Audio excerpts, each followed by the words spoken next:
A sermon for Wednesday of Holy Week. When sheep are taken to the slaughterhouse, they know instinctively that it's a bad place. They can smell or sense something which warns them of danger. So when the lorry carrying them stops outside and the gangplank is let down, they will refuse to move. A slaughterhouse owner in Cambridge, however, devised a way of getting around the problem. They keep a sheep on the premises who is used to the place and doesn't mind it anymore, and they take it up the plank onto the lorry. And then when the sheep is taken down the plank again, quite happily the other sheep, seeing one of their own leading the way, will follow. The slaughterhouse workers call this sheep Judas. Tonight's reading focuses on one of the principal characters and key events of Holy Week, the betrayal of Jesus by Judas Iscariot. It's a time of immense distress for Jesus, not only because of what he knew was to come, but because he was also grieving for his friend who was about to throw his life away.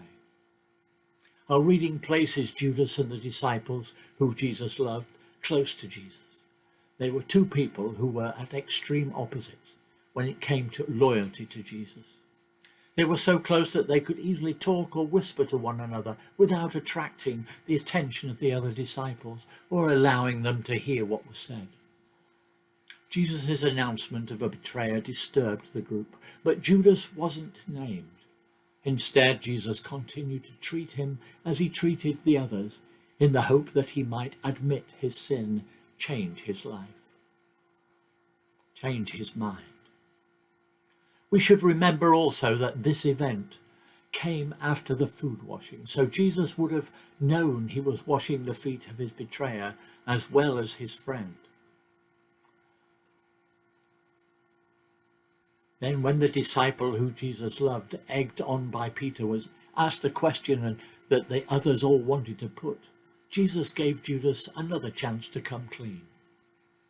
"It is the one to whom I give this piece of bread when I dipped it in the dish," said Jesus. Dipping a piece of bread in a dish, passing it to someone, is a sign of a special friendship, and Jesus chose this way to let the beloved disciple not only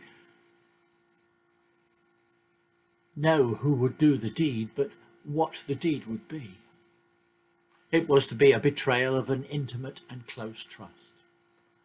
Jesus gave the bread to Judas, and he accepted it, and must have realized then that Jesus knew everything and that the truth of his actions would be laid bare. "Do quickly what you have to do," said Jesus. As Judas leaves, the other disciples thought he was just running an ordinary errand, giving something to the poor.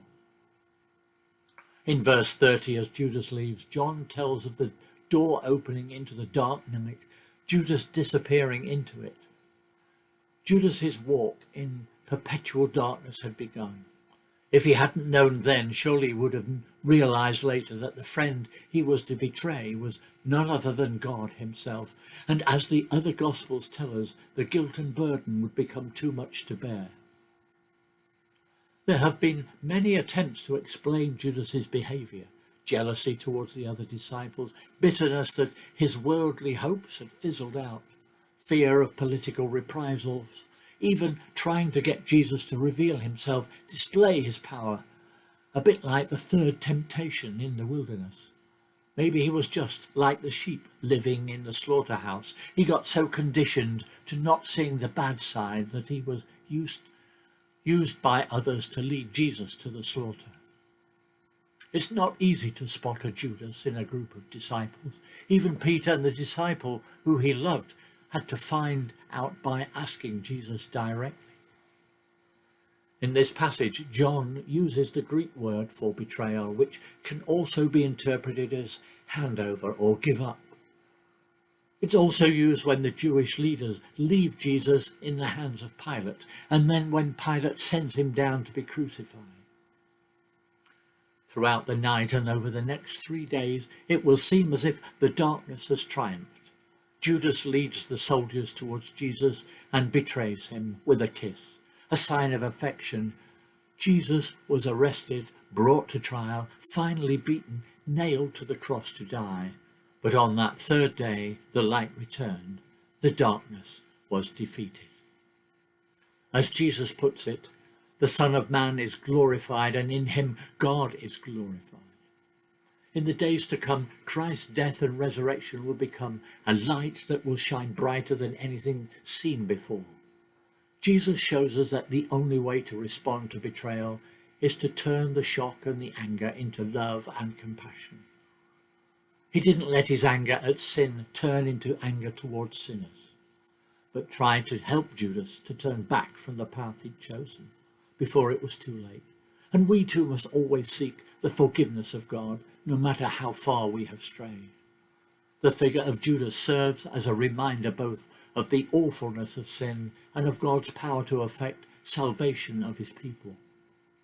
So in this Holy Week, as we offer ourselves to God, let's remember the story of Judas and recognize that no matter how bad it gets, the shepherd will always be prepared to look after his sheep.